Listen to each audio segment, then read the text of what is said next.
Fantasy Footballers DFS Podcast, coming to you from DraftKings Studios with your hosts, Kyle Borganoni and Matthew Betz.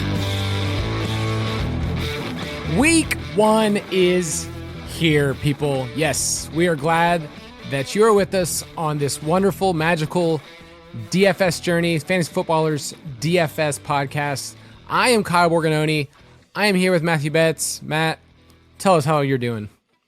Oh my gosh, Kyle. I thought you never asked. I am so happy and excited. Week 1 is here. We put in a lot of work this offseason to kind of refine our DFS process, figure out what worked last year, what didn't work, and how to get better. And we spent a ton of time and effort to do that. So we're here and it's time to roll it out. So let's do it for week 1, man. I'm excited. We have a lot of people that got to join us this summer. And I think that's part of what you and I have enjoyed is getting to talk about the game and thinking about this as a game in itself, not just football takes, not just takes about salary and fantasy point projections, but within a game, how do we play it? And so DFS is different. This is DFS for the rest of us. That's how we like to explain our show. And so I just want to outline for you the way that we're going to do these main slate podcasts are going to come out on Friday. So hopefully you would have taken home the cash in the Tampa Bay Dallas game. We previewed that earlier in the week. But for these main slate shows, what we're going to do is we're going to quickly give you those cash picks because a lot of people, they listen to podcasts and they want straight picks. And those will be straight fire. Those will be just really clear. And those will be the picks that a lot of them, the Betz and I use in our own personal lineups. Then we will go through some games we like to stack. We think that is actually the best way to talk about tournaments is talking about the games, talking about them from a football perspective, and then finding a narrative and just running with it. And then at the end of the show, we will go through a DFS Battle Royale where we have a couple of categories. Last year, Betz took home the crown and beat me in that competition, so we'll have that again. And then finish off with a mailbag and a special announcement that you can join us for free DFS. So should be a great show. And if you want to jump in even further with us, if you're listening to the podcast, you're like, this isn't enough. You guys didn't go through every single pick. Well, we actually do that in the DFS Pass. And so on Thursdays, we get to give our cash picks and GPP picks. I know, Betz, you just finished up your DraftKings picks. So if people wanted to get a hold of that, what should they do? Yes, they should go to dfspass.com. And when you get in there, if you already bought the UDK but didn't get the DFS Pass with the UDK Plus, that's okay. Now's the time to do it. You can upgrade with the promo code DFS Pod. It's going to save you 15%. And if you didn't get the UDK at all or the DFS Pass and you're like, man, now's the time, I'm all in on DFS, go get the DFS Pass and use that same promo code. Again, DFS Pod, save yourself some cash. I'll just say, I think the thing that pays for itself this year is that, one, we're not charging monthly, but the roster percentage report will be live on Friday after lunchtime. So please don't play DFS blindly. If you're like, oh, I like this player, I think he's really good, realize that other people are playing in this game and you need to think about them as well. So be a part of that, dfspass.com. But let's go into our cash picks. Straight cash, homie. This section and segment of our podcast is always going to be brought to you by Randy Gene Moss, one of the true GOATs of football, Mr. Straight Cash Homie. So, Betz, why don't you start us off at the quarterback position, who you like? I would love to, Kyle. I'm going to start this conversation off with Kyler Murray.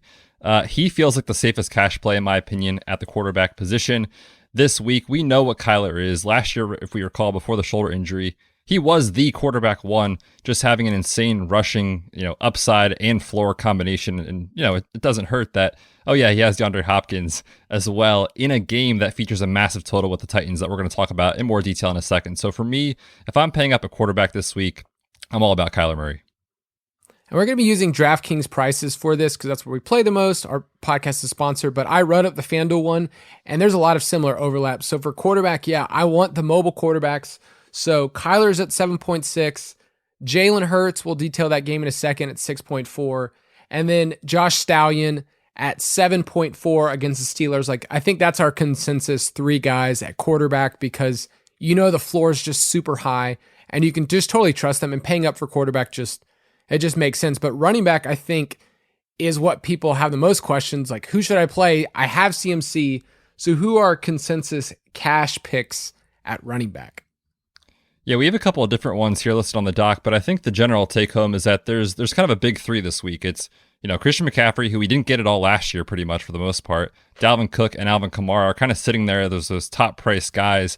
And I'll be honest with you guys, I'm going to play one of those three for sure in my lineup. I'm just not sure which one, but I think my lean right now is Dalvin Cook at 9.1K taking on the Bengals.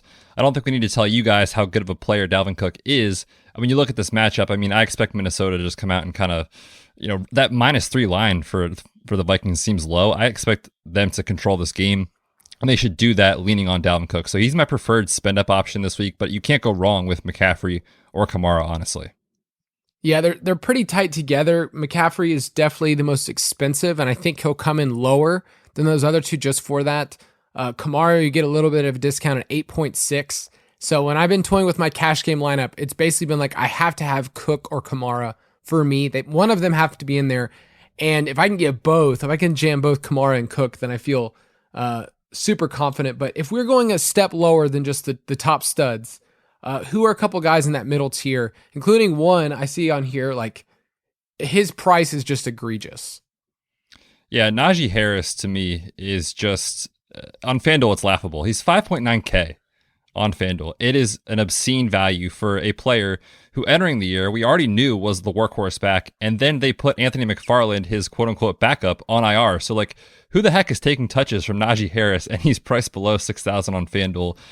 We, of course, usually like to play running backs that are favored in the game when you talk about the DraftKings Sportsbook total and lines. They're underdogs, but you can't argue with the workload at that price. So I will still play Najee in cash, especially on FanDuel. His price over on DraftKings as well is really appealing. He's only 6.3K over there. Yeah, if you know you're going to get 20 touches for below 7K, that's usually bankable. And so for week one, just in terms of roster construction, if you want to get one of those studs we talked about, then it's really easy to get Harris as kind of in that RB2 flex territory. That's just perfect. And then I'll just throw in two more names. Antonio Gibson, we brought him up. You wrote an article, what was it, like a month ago? When the prices came out, that was like, okay, Antonio Gibson, why is he 5.9K against the Chargers? So he's up there. And then I just need to throw this in there. I feel confident personally playing Raheem Mostert at 5.8K as a heavy road favorite against the Lions because their defense stinks. What do you think? Very strong analysis from you in week one here, Kyle. Yeah, no, it makes a ton of sense. They're more than a touchdown favorite. We saw what this rushing attack is in the preseason. I think they're gonna run all over the Lions.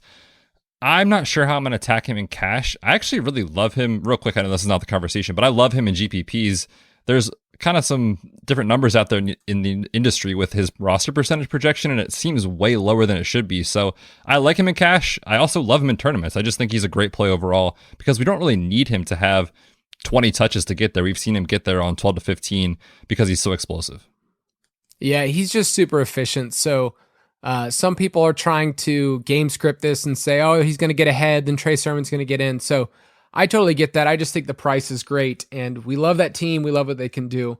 At wide receiver, it gets interesting. And so when we talk about cash picks for wide receiver, just hear me out if you're listening. There are so many dudes. There are so many guys, especially at the top, that you're like, okay, I could really bank on anyone. You could say Devonta Adams, you could say Tyreek Hill. We are giving our picks that we feel the most confident based on a point per dollar projection. So if I had to pick in that stud tier, I'm picking Calvin Ridley, not as a Falcons fan, but as the Eagles stink fan. I love it. I feel like I'm going to just have this emotional back and forth all game where I have a ton of Calvin Ridley in season long. I have him in best ball. I'm going to play him in DFS, but at the same time, it's going to break my heart when the Eagles lose. But I also have the over on the Falcons win total. So I want to kind of get even in this game, and I feel like Calvin Ridley is a good way to do that. So yes, I agree with you. If you're spending up to play a wide receiver, for me, Calvin Ridley makes a ton of sense. I also think you could spend up for Diggs. He's going to dominate the target share as well. That makes sense. But yeah, Calvin Ridley's in a smash spot here. He's going to run circles around the Eagles secondary. And there's a boatload of cheap receivers that DraftKings priced a long time ago. And they're only going to go up from here. So I just want to list some of those guys that we really like in cash. If you are getting multiple stud running backs, if you're getting Cook, Kamara, or Kamara and CMC, if you're getting those type of players in your cash lineup, Devonta Smith in the same game is one of my favorite cash game lineup guys. If you're playing Hurts and stacking, that's totally fine. We like that game. We'll profile it from a stacking perspective for a second. Devonta Smith, Jerry Jeudy. I realized that I basically picked all Alabama wide receivers: Calvin Ridley, Jerry Jeudy, Devonta Smith. No big deal. Those guys basically all played together and they were freaking awesome. But Jerry Jeudy at 5.5 is probably too low.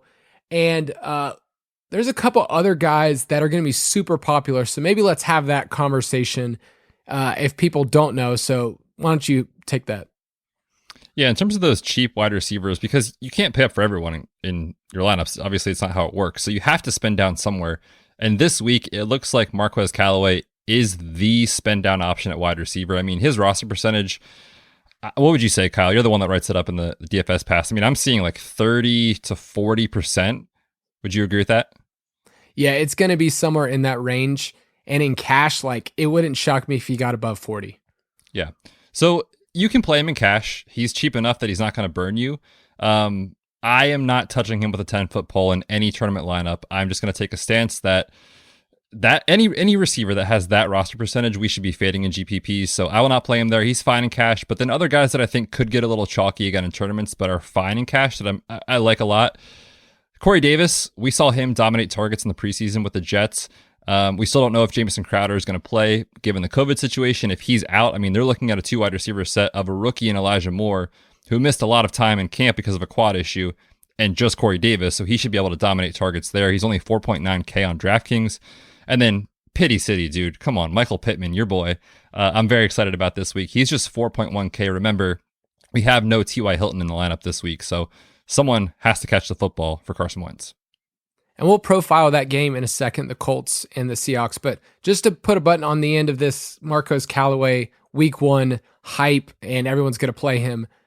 Like Bet said, it's okay in cash because he's only 3.4. So if he gets you 8-9 points, you're okay. It's totally fine. You can move on. You're asking him to do a lot to overcome how popular he's going to be in GPPs. And we usually fade the matchups, but this is one of those matchups that you and I go, okay, he has Jair Alexander on him.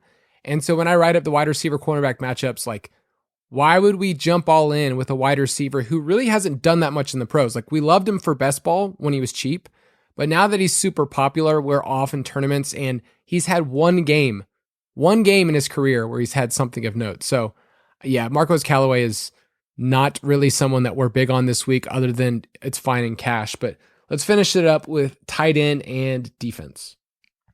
Yeah, tight end, dude. I mean, we're going to go with the guy's jersey that you're wearing. You're wearing a Kyle Pitts jersey as we speak. You're a Falcons fan. Kyle Pitts is fun to root for. Double Pitts. Double Pitts for me this week in cash. Michael Pittman and Kyle Pitts. They're taking on the Eagles, and again, we're going to profile that game, but last year they got destroyed by tight ends, and everyone is very excited about Kyle Pitts for good reason. The only concern for me is more on like tournaments. What do we do with him, which we'll talk about in a second, but in cash, I'm fine going to him. He's 4.4K.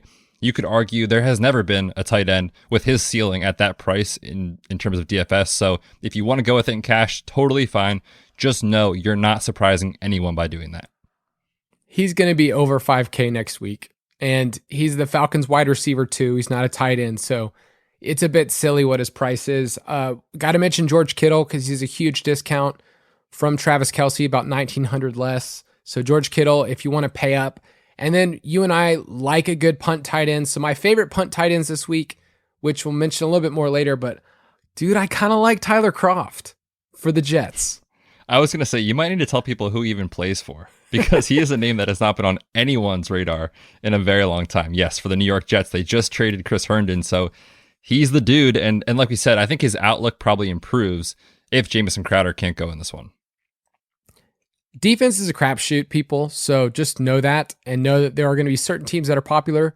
My Falcons are going to be super popular because of the Stone Min at 2,000. So Falcons are going to be a really cheap defense that people are say, I don't really care, get me 3 points in cash, let me save the money. So the Falcons will be super popular.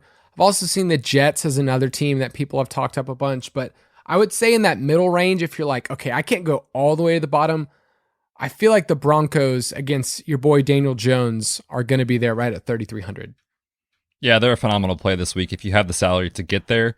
Right now, my cash lineup has the Falcons in there because they just save you so much money. But if you can get to the Broncos, they're a great spot here against Daniel Jones, who we've seen fumble over and over and commit a ton of turnovers. So love that spot for Denver.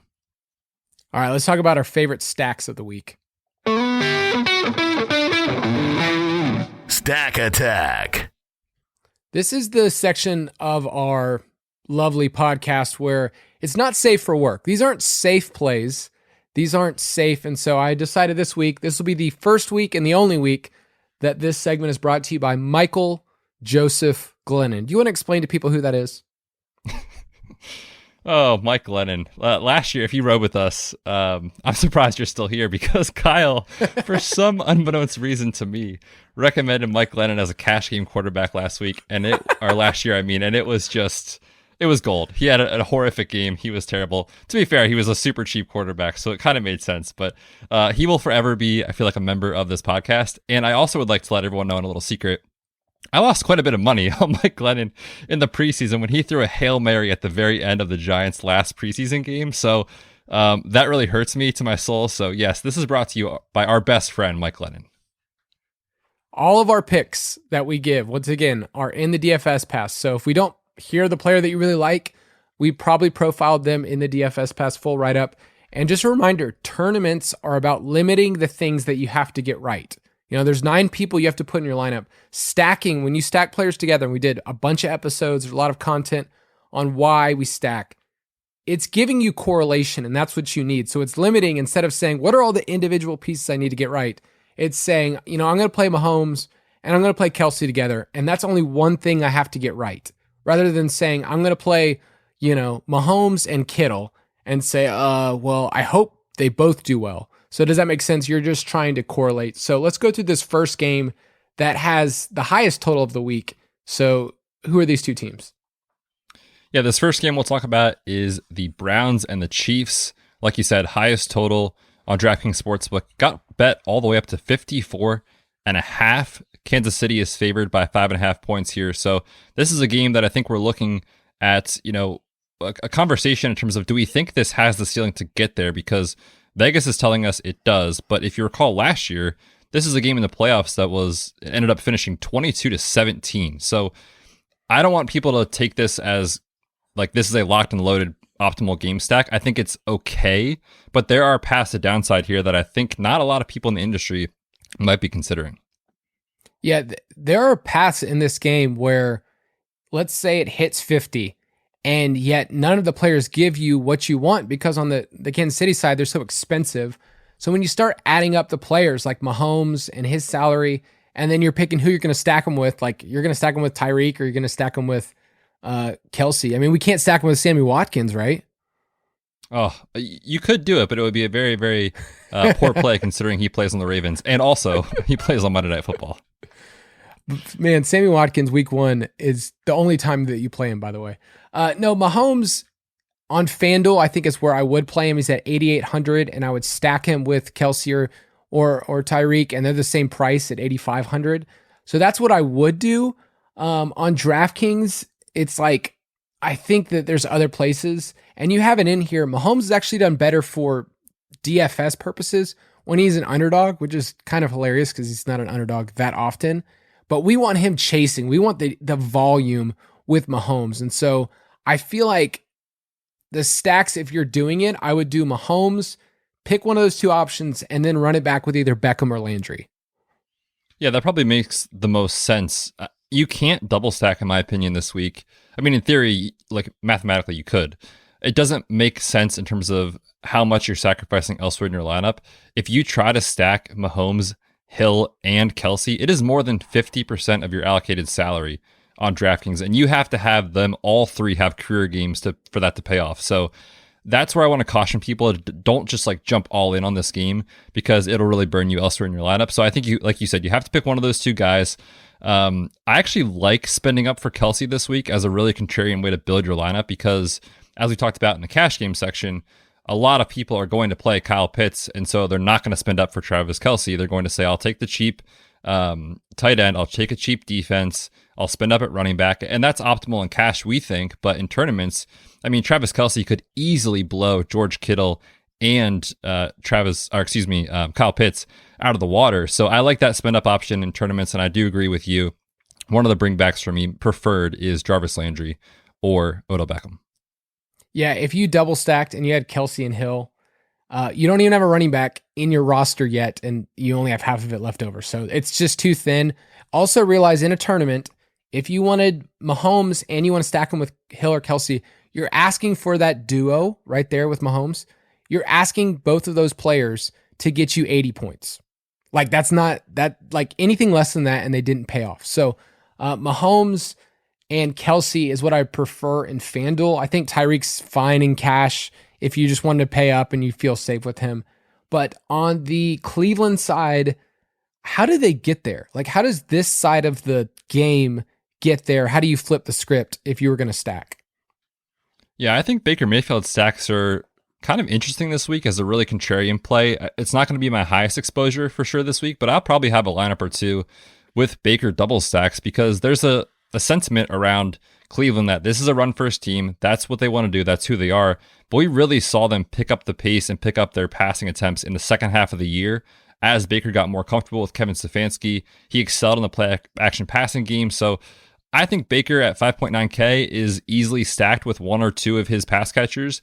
You can include Kareem Hunt or Nick Chubb in that if you want to, but I do think that's a really contrarian way to get there. And I'm going to spoil it for everyone. My biggest pick is the Browns to cover the spread. I think they're going to go plus 5.5. I'll take the points. I just see this game being closer than I think a lot of people think. Yeah, I definitely think the Browns are set up where they can be competitive. There will be more weeks where we play Nick Chubb and we talk about, using him in cash or especially on FanDuel where his skill set is better. But for me, it's like Baker, pass catching options, run it back with Tyreek or Kelce on the other side. And I will take the Chiefs minus 5.5 because, it's a close line, but I'll take the Chiefs. All right, let's highlight this next game, which we said last week will probably be the most popular.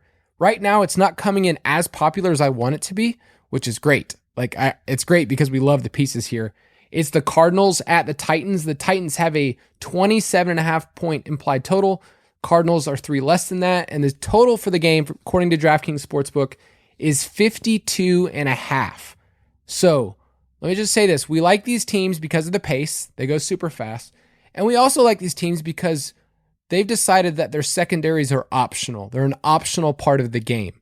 They stink. They are bad. I think I've said stink 5 times already, but the Cardinals secondary is bad. Why don't you explain that?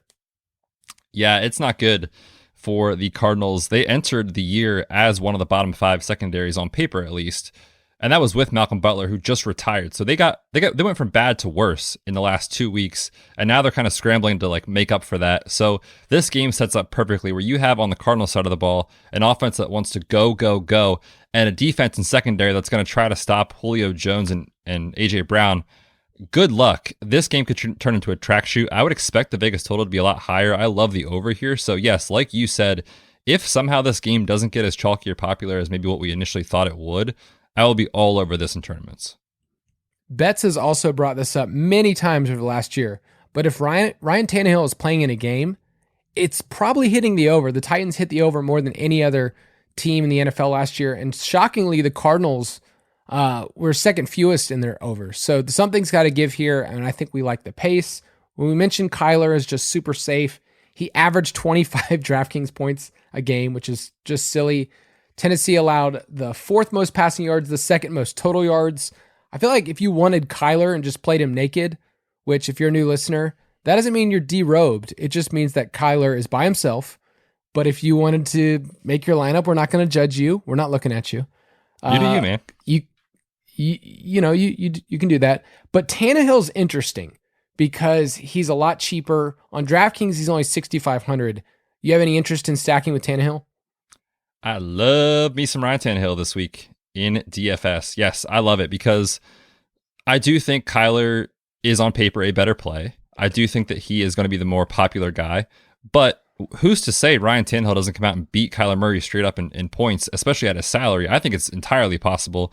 And one thing that we're kind of throwing out the window, or I think that most people are thinking about when throwing this out the window because they're so excited about Kyler, let's not forget the Titans have the second highest implied total in terms of their team total on the entire slate, and generally that correlates well with fantasy production. So I think Tannehill is going to come in less popular than Mahomes, less popular than Josh Allen, Kyler Murray, Jalen Hurts. I easily think he could be the QB1 on the slate. I don't think it's a high probability, but it's there. And yes, how can you not be excited about him with A.J. Brown and Julio Jones? And don't forget, he correlates positively with Derrick Henry, or at least it's what we saw last year. So there's many ways to play this. I'll probably have several roster constructions built around this game and a lot of different Ryan Tannehill exposures. Yeah, Derrick Henry's interesting because he's probably going to get lost. He's a FanDuel only play for me this week. And on FanDuel, he's one of my favorite GPP plays because he's expensive at $8,900. But in Titans wins last year, so the Titans were 11-5, he averaged 143 rushing yards per game. That is just ridiculous. It was actually pretty good in losses too. It was like 84 yards. But Derrick Henry is who I would stack him with in GPPs. And then I like Julio at the discount because I think he's going to come in a little bit lower. He's not dead yet. Last year, he was fourth in yards per route run among all wide receivers. He eats receiving yards for breakfast. He's awesome. So don't forget about him. But you could really stack Tannehill with two of those guys. If you wanted to go Tannehill, Henry, Julio, or just Tannehill and A.J. Brown, like you could really go either of those. But if you are going to do that, how would you run it back on the other side? Because you probably can't do Tannehill, Henry, A.J. Brown, Hopkins. Right, yeah, I think that'd be running into probably a little bit too much roster percentage. It would be too chalky to bring it back with Hopkins. So the two guys that I'm looking at potentially are Rondale Moore at the Stone Min. He's $3,000 on DraftKings. And if you saw any of the preseason for the Cardinals, he is going to be on the field and they're going to manufacture touches to him. And at $3K, you don't really need him to have this massive performance to pay off his salary. So I think that he makes a lot of sense as a bring back or a stacking partner with Kyler. And then don't forget about Chase Edmonds, right? He is a guy that is extremely cheap this week, and I feel like DraftKings didn't know what to do when they put out the pricing. Like, they have him and James Conner both sub 5,000 over there, and last year, Edmonds was the pass-catching back, so if there's a possibility that he not only brings over his pass-catching skill set from last year, but also potentially earns the goal line role, like, there's a lot of ambiguity here, and I think we want to embrace that in GPPs, so I like him a lot as a bring back if you're not going to go with Nuke. Yeah, I think if you're going to go Kyler and Hopkins, then the obvious stacking on the other side is like, well, probably going to go A.J. Brown or Derrick Henry. And so instead, if you brought in Chase Edmonds, who we mentioned has had great positive correlation because he catches the ball, I think DraftKings is the place that you would play Chase Edmonds. And just to finish this out, I am going to take the over with you. I don't know how I feel about the line. I feel like Tennessee -3 is, I wish it was like 2.5 or something else, but yeah, I will take the over. Any other thoughts? Nope, I'm with you. All right, let's do this game. Let's throw down. I've been thinking about this game for a while. We have two more to cover, but this is the one that the people have been waiting for. It is the Fly Eagles Fly Philadelphia Eagles at my Dirty Birds of Atlanta. So Betts' team they come to where we play, the Mercedes-Benz Dome, dude. We don't mess around. Actually, We don't have a great... Our home record's actually really bad. No home field advantage for you. No, this game has a 49-point total, so that's gone up from earlier in the week, and the Falcons are favored by 3.5. So, what do you like in this game for DFS purposes? Yeah, let's start on the Falcons side of the ball because we already talked about Calvin Ridley. I think he's a great play, especially we know the splits without Julio. He just dominates the target share, the air yard share. He's a touchdown monster. He's gonna dominate in this game. So I like that stack. And then we kind of already talked about Kyle Pitts too. Like, he's fine, but you just need to be understanding, like, he's gonna push that 25-30% roster percentage. So if you're gonna play him, you need to get different elsewhere in your lineup. I think a sneaky play though on their side of the ball. What are your thoughts on Russell Gage? Like, no one's talking about Russell Gage, and he's gonna be an every down player for this offense. And in DraftKings full PPR scoring, he can get there on receptions alone at his, I think it's 5.3K salary. So I don't mind him as a leverage play off of Kyle Pitts.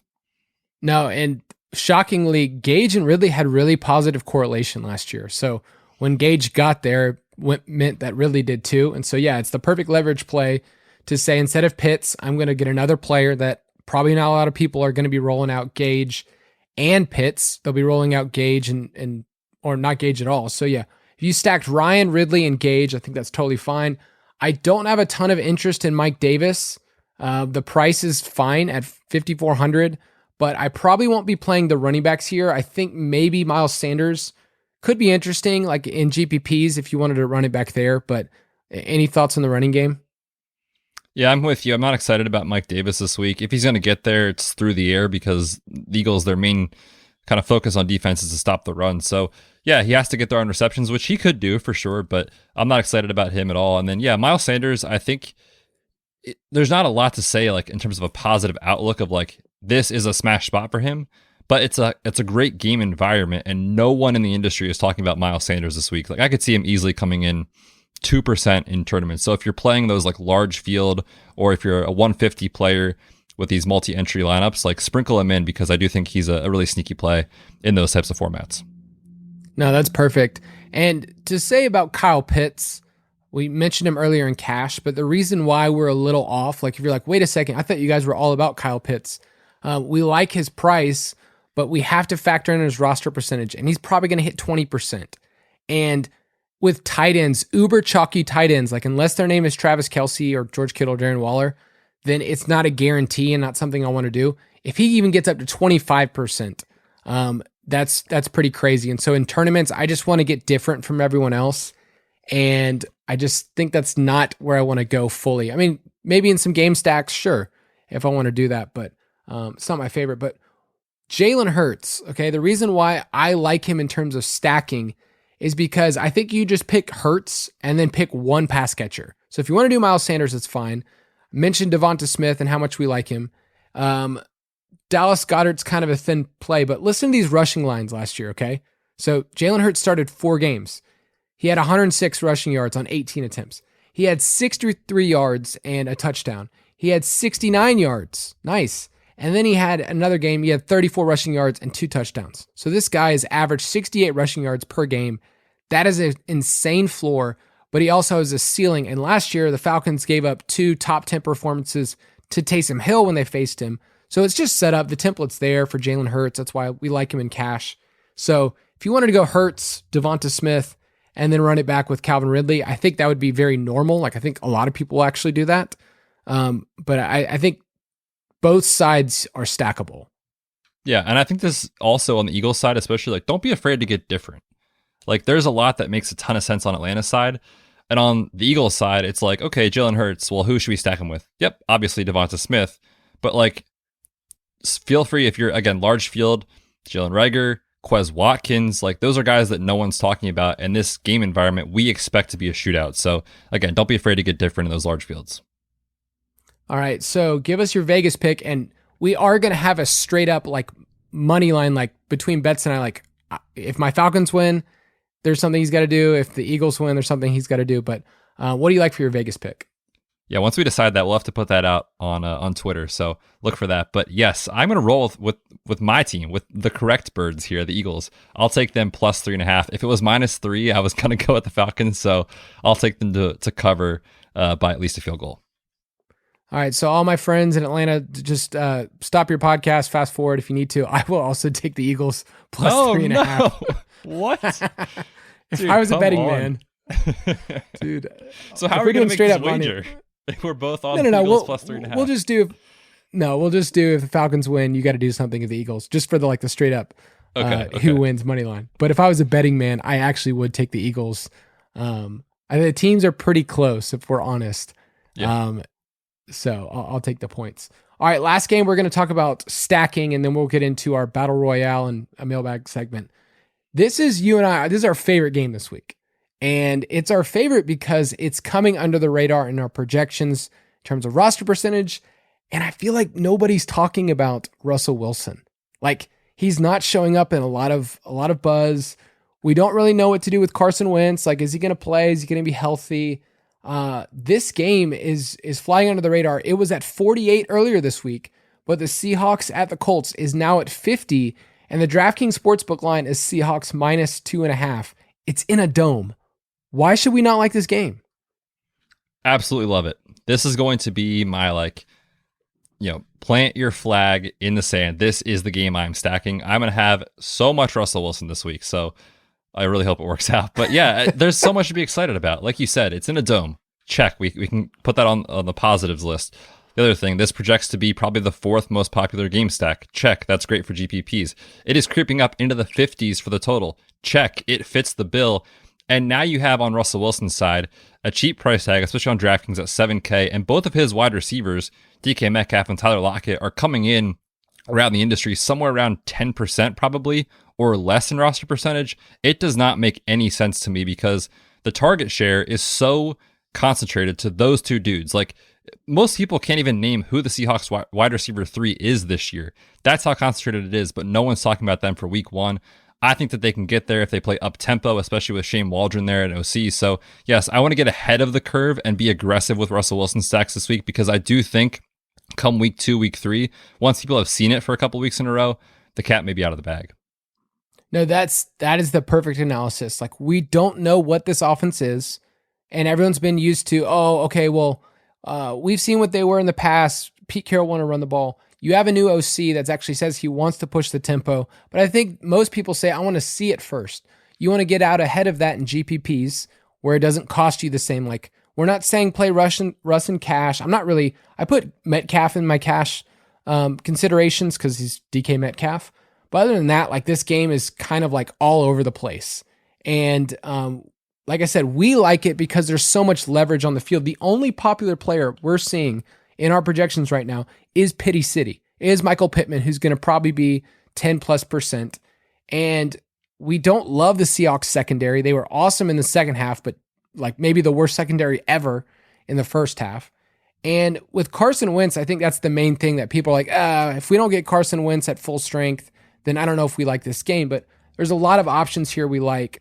What about Jonathan Taylor? Because he's actually coming in lower too. I feel like he's not getting talked about.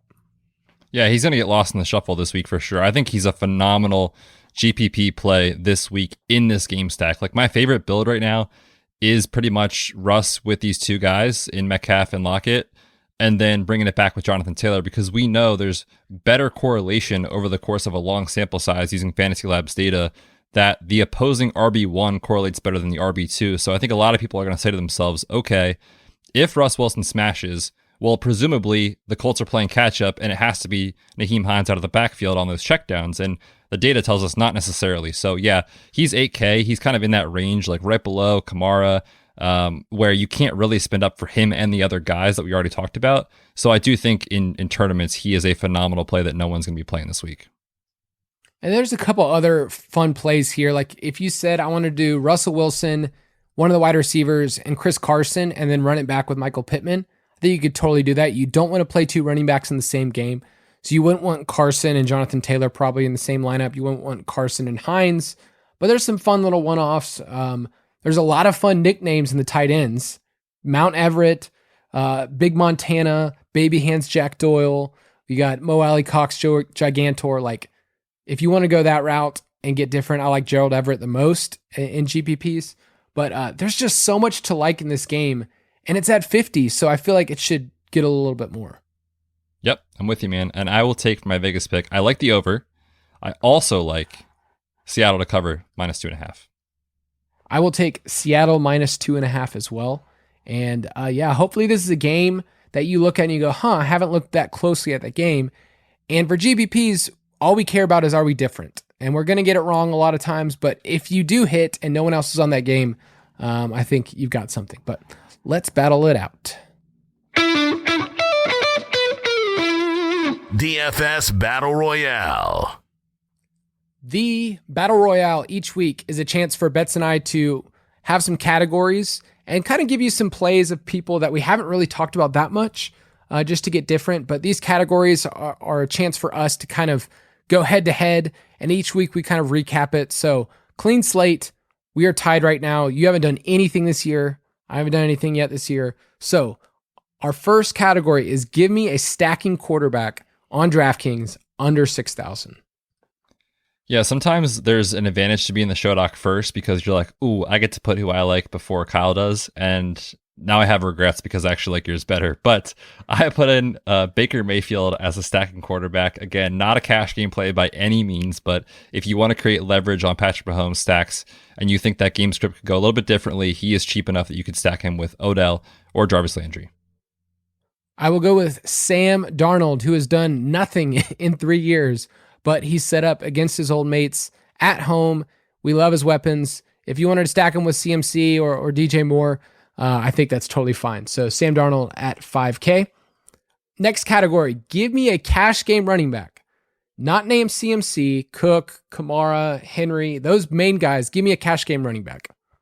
Yeah, we talked about him at the top of the show. I'll go with Najee here. Again, the workload at the price at 6.3 on DraftKings is just silly. I don't think he's going to blow the doors off this week. Like, he's not going to probably get there on efficiency, but volume is going to be there. And in cash games, that's what we care about. I'm going to go with James Robinson, 6.4K. Houston last year, as we like to say, was 32nd best against the run. They gave up the most rushing yards in the league. He's safe. I think it's not my favorite play of the week because Urban Meyer is kind of a wild card, but I think he's at a spot where you can say, all right, James Robinson, 15 plus touches. They're supposed to win. I think he's fine. All right, cheap wide receiver on DK under 5,000. All right, dude, let's roll with Pity City here. Michael Pittman. I love this game like we just talked about a few minutes ago.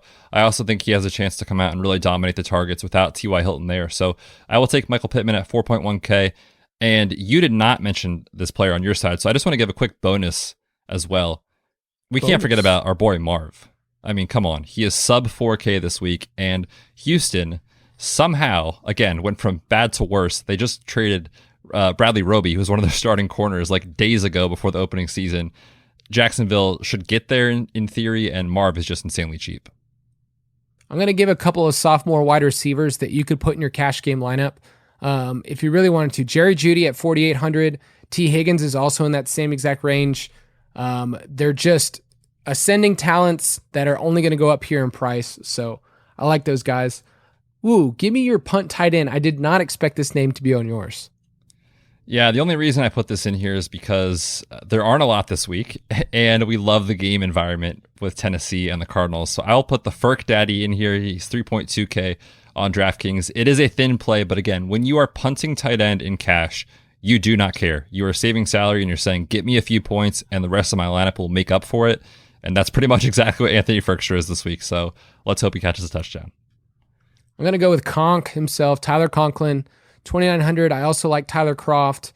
I love punt tight end. It's one of my favorite strategies and favorite parts of the game because when it hits, you feel awesome. So right now, I'm basically toying with, do I play Conklin or Kroft, or do I play Kittle in cash? And right now, I don't have Kittle, who was my fantasy MVP, which I guess is kind of crazy. All right, last thing right here. Give me a sneaky defense under 3K. So sneaky defense no one's talking about.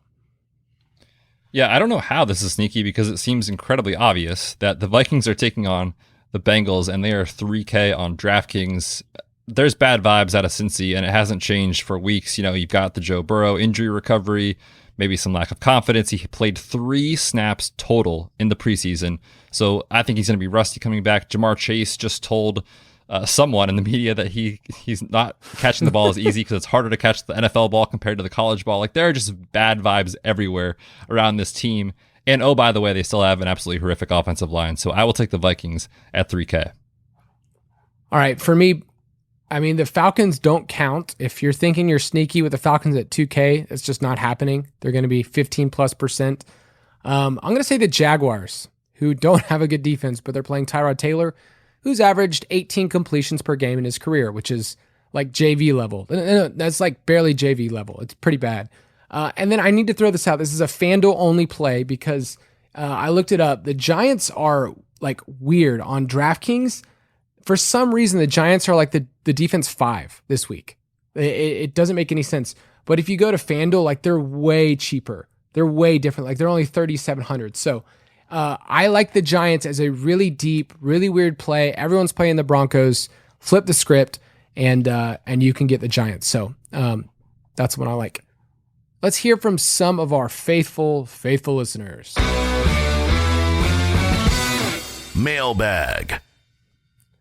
wanted to make sure we got in a couple of mailbag questions that you guys submitted on Twitter, and hopefully these will be helpful for some of you that going into week 1, you're like, all right, I just need some more strategy related stuff. So this first question comes in from Micah Peters at Micah_Peters.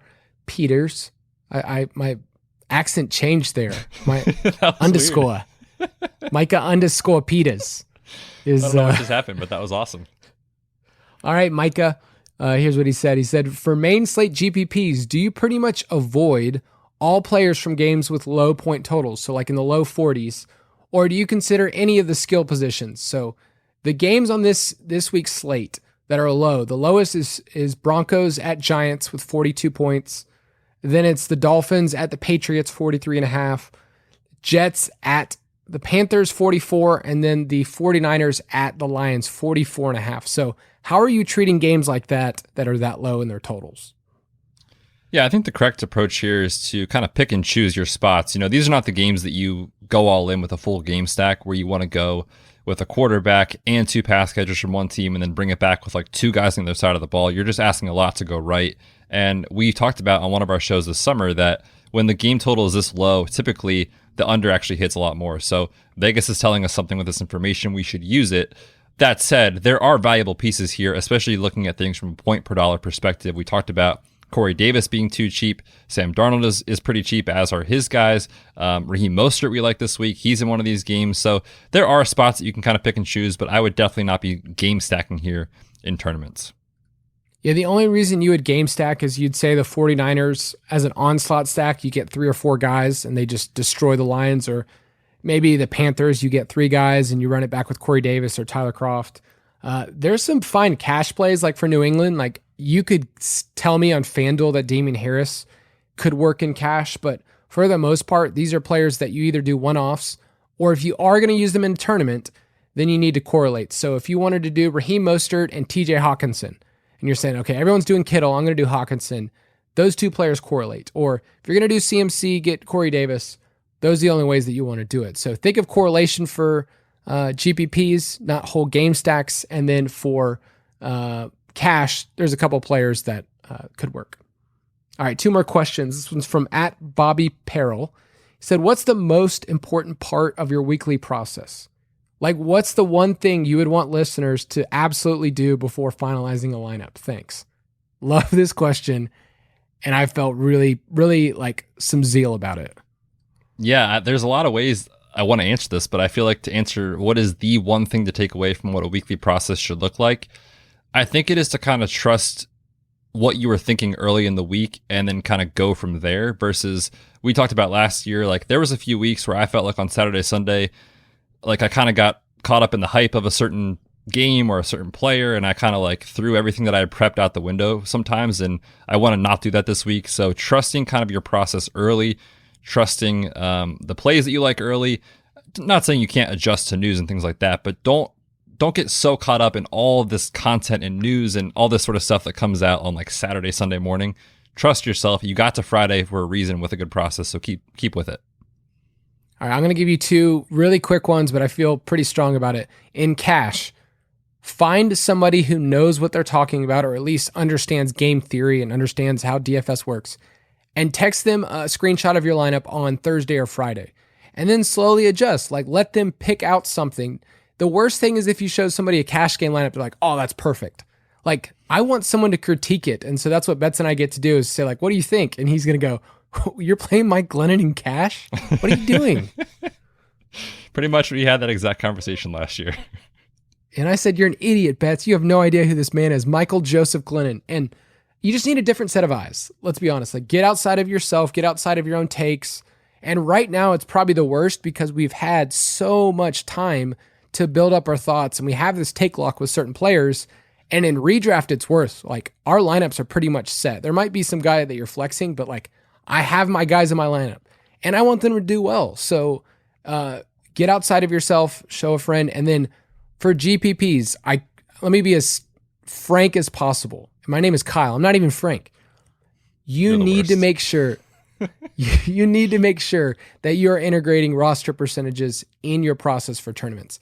You are playing blindly if you don't at least have some exposure to that. And so we have that in the DFS Pass. It is some great content because I had a couple of friends this morning, good friends. We're in a league together. And they said, oh, what do you think about Michael Pittman this week? I know you really like him. Would he be a good play in DFS? And I said, yeah, I think he's fine. He's a good price. But in the context of a tournament, people are talking about Michael Pittman. People know who this is. Same thing with Kyle Pitts. Like, people know that Kyle Pitts is 4.4, so you can play him in cash, but in a tournament, you have to get different elsewhere. And so that's why when we talked about Miles Sanders earlier, it's like, oh, that's how you get different. You stack Matt Ryan, Calvin Ridley, Kyle Pitts with Miles Sanders, and you get different. Anything you want to add to roster percentages?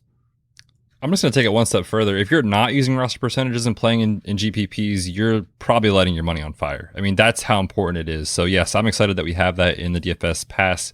If you're listening to this, it's probably already up in there. It drops on Friday, so go check it out. Yep, and that is a weekly process. We come out with that on Friday afternoon. We refine it one time on Saturday, and then we refine it again on Sunday morning. So it slowly does change as we get injury news and whatnot, but it tells you how popular a player is and who's a good GPP play. All right, last one here. Jonathan Rogers, he said, how do you differentiate between getting different and being too cute? And we've all done this. He said, I'm trying to avoid galaxy brain as much as possible this year. Yeah, this is a delicate balance between, I think, median projection and then realizing what a player's ceiling might be, and then balancing that with roster percentages.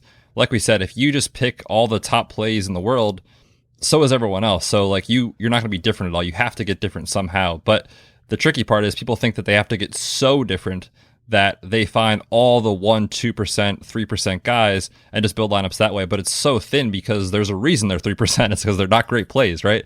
So I think that's what's getting cute, is being smart about it and getting different, is using roster percentages, but identifying players that have a similar outcome that the field is valuing very, very differently. For example, last year, I think it was like a Derrick Henry week.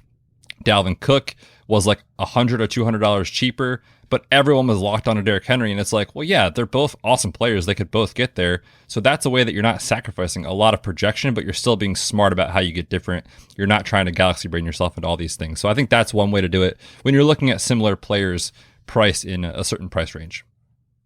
Getting different is about creating leverage on the field. Like, I want to get different, not just to like find a play that no one else is doing. I just want to get leverage against everyone else that is playing a certain player. So let's say you just didn't want to play Dalvin Cook this week. Well, the way you get different is you say, I'm stacking Kirk Cousins, Justin Jefferson, and Adam Thielen all together. And that's creating a ton of leverage against it. It's not a cute play. It's just a, hey, this is how you get different. And when you're different, you're leaning on that correlation, not just on feeling. And when you get different, you understand like, okay, I'm going to get this wrong, but my process was right. I wanted to basically create leverage against Dalvin Cook. When you get cute and you start going, further down, then you're like, I got to play Nyheim Hines this week because the Colts are going to be behind and he'll get the pass catching work. And he got 23 points in week 1 last year. Like, that's when you start galaxy braining. And galaxy braining and getting cute is about going back to your player takes. And you end up going, okay, well, next week I'll get my player take right. Go back to the process, look at this from a game perspective and a game theory perspective, and that's how you can get different. I think that's what matters more. Before we leave, I teased this earlier. I wanted to make sure that you guys were hearing this and that we went out with a bang. So just a little warning: your ears and your face are about to be completely blown off. Fantasy Face Off, presented by DraftKings.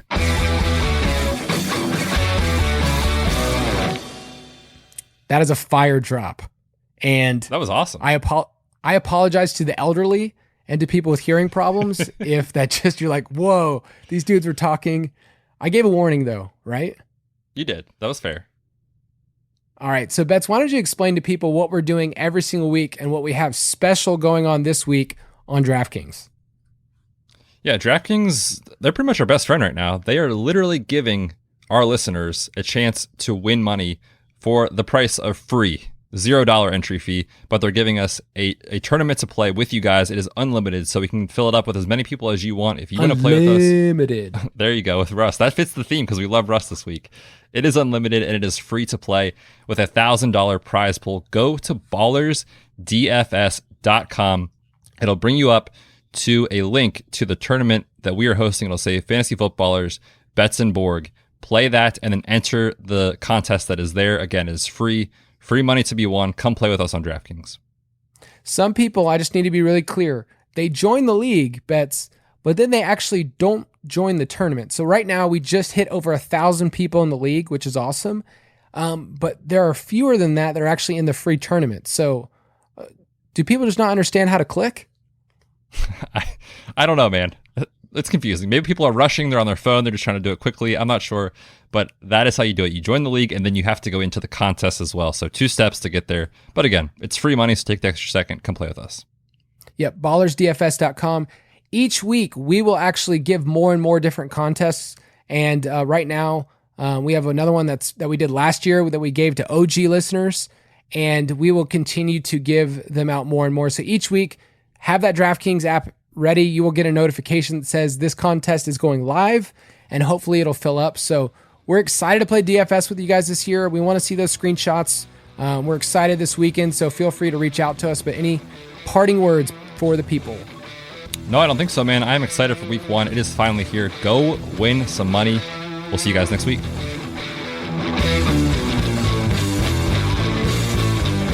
Thank you for listening to another edition of the Fantasy Footballers DFS Podcast. Don't forget to visit us on the web at www.thefantasyfootballers.com.